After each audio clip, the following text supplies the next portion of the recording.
SI గారికి CI గారికి investigation సహకరించి అక్కడి నుంచి బయలుదేరి వస్తుంటే సుమారు మొయినాబాద్ పిఎస్ 2 కిలోమీటర్లు దాటే లోపులోనే దక్కన్ చాయ్ అనే పరిసర ప్రాంతాల్లో సుమారు 20 నుంచి 30 మంది గోండాలు ఉంటారు. కర్రలో కత్తులతో మా మీద అటాక్ చేశారు. కొంచెం బ్లడ్ ఇంజురీస్ అవి అయినాయి కొంతవరకును. సేమ్ అదే స్పాట్కి ఎక్కువ మంది గుమ్ముకూడటం వల్ల అక్కడికే మొయినాబాద్ ఎస్హెచ్ఓ గారు, ఐఓ గారు నరసింహరావు గారు వచ్చి ఉన్నారండి. వారు మా దగ్గర కంప్లైంట్ తీసుకుని ఎమ్మెల్సీ అవి చేయించి కేసు నమోదు చేసి వారి మీద చర్య తీసుకుంటామని చెప్పారు. చూద్దాం, వారు స్పష్టంగానే వారి మీద చర్య తీసుకుని వారు ఏ వెహికల్స్లో వచ్చారు ఆ వెహికల్స్ అన్నీ సీజ్ చేస్తారని, వారి మీద చర్య తీసుకుంటారని భావిస్తున్నామండి. ఈ దాడి వెనక ఎవరైతే ఉన్నారో వారి యొక్క గుట్టు కూడా విప్పుతారని భావిస్తున్నాం. నమస్కారం అండి అయ్యా.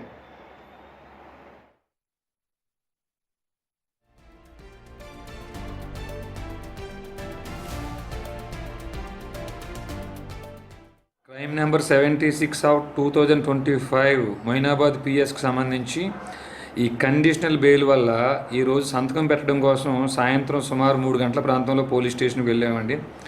సాయంత్రం 5 గంటల వరకు అక్కడే ఎస్ఐ గారికి సిఐ గారికి ఇన్వెస్టిగేషన్ సహకరించి అక్కడి నుంచి బయలుదేరి వస్తుంటే సుమారు మొయినాబాద్ పిఎస్ 2 కిలోమీటర్లు దాటే లోపులోనే దక్కన్ చాయ్ అనే పరిసర ప్రాంతాల్లో సుమారు 20 నుంచి 30 మంది గోండాలు ఉంటారు.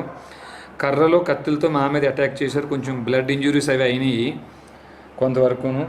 సేమ్ అదే స్పాట్కి ఎక్కువ మంది గుమ్ముకూడటం వల్ల అక్కడికే మొయినాబాద్ ఎస్హెచ్ఓ గారు, ఐఓ గారు నరసింహరావు గారు వచ్చి ఉన్నారండి.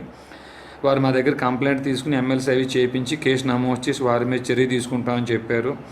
చూద్దాం, వారు స్పష్టంగానే వారి మీద చర్య తీసుకుని వారు ఏ వెహికల్స్లో వచ్చారు ఆ వెహికల్స్ అన్నీ సీజ్ చేస్తారని, వారి మీద చర్య తీసుకుంటారని భావిస్తున్నామండి.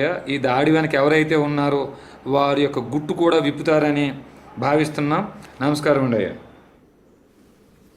ఇప్పటికే ఈ కేసుకు సంబంధించిన పూర్తి అప్డేట్స్ మా అసోసియేట్ ఇన్పుట్ ఎడిటర్ నగేష్ అందించడానికి సిద్ధంగా ఉన్నారు. నగేష్, చెప్పండి, ఈ దాడికి సంబంధించి అసలు మనం ఎలా చూడాలంటారు? అప్డేట్స్ ఏంటి?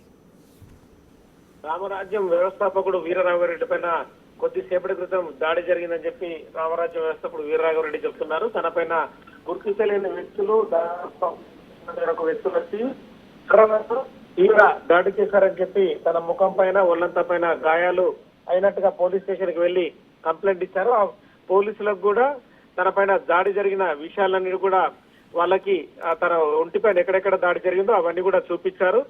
పోలీసులు వెంటనే ఎమ్మెల్సీ నిమిషం స్థానికంగా ఉన్న మొయినాబాద్ ఆసుపత్రికి వాళ్ళ పోలీసులు ఇచ్చి పంపించి ఎమ్మెల్సీ చేయించారు. ఎమ్మెల్సీ చేయించిన తర్వాత దాడి జరిగిన ప్రదేశాన్ని కూడా ప్రస్తుతం పోలీసులు ఎస్హెచ్ఓ నరసింహారెడ్డి, మొయినాబాద్ ఎస్హెచ్ఓ నరసింహారెడ్డి పరిశీలించారు.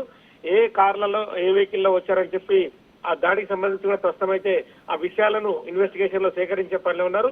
ప్రైమరీగా అయితే ప్రస్తుతం కంప్లైంట్ తీసుకున్నారు. ఎఫ్ఐఆర్ నమోదు చేసి వీరరాఘవరెడ్డికి ఎఫ్ఐఆర్ అందించే అవకాశం కనిపిస్తుంది. దీనిపైన డీసీపీ శ్రీనివాస్ కూడా ఎంక్వైరీ, అంటే దాడి ఎలా జరిగింది ఏంటనేది కూడా ప్రస్తుతం కనుగొండ పనిలో పడ్డారు.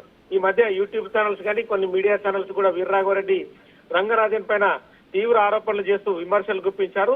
ఆ విమర్శల నేపథ్యంలోనే నిన్న సైఫాబాద్ పోలీస్ స్టేషన్ లో కూడా వీరరాఘవరెడ్డి పైన ఒక కంప్లైంట్ ను కూడా కొంతమంది వ్యక్తులు, అంటే బయటకు సంబంధించిన సంఘాల వ్యక్తులు, కొంతమంది హిందూకు సంబంధించిన సంఘాల వ్యక్తులు కూడా రంగరాజన్ దూషించిన వ్యవహారంలో కేసు కూడా, అంటే కొంతమంది కంప్లైంట్ కూడా ఇచ్చారు. సో ఈ వ్యవహారాల అన్నిటి మీద కూడా ఎవరు వ్యక్తులు ఉన్నారు ఏంటనేది మాత్రం ఇన్వెస్టిగేషన్ లో తేలాల్సింది. వీరరాఘవరెడ్డిని టార్గెట్ చేసేందుకే ఈ దాడి జరిగినట్టుగా వీరరాఘవరెడ్డి అయితే ఆరోపిస్తున్నారు. Thank you Nagesh.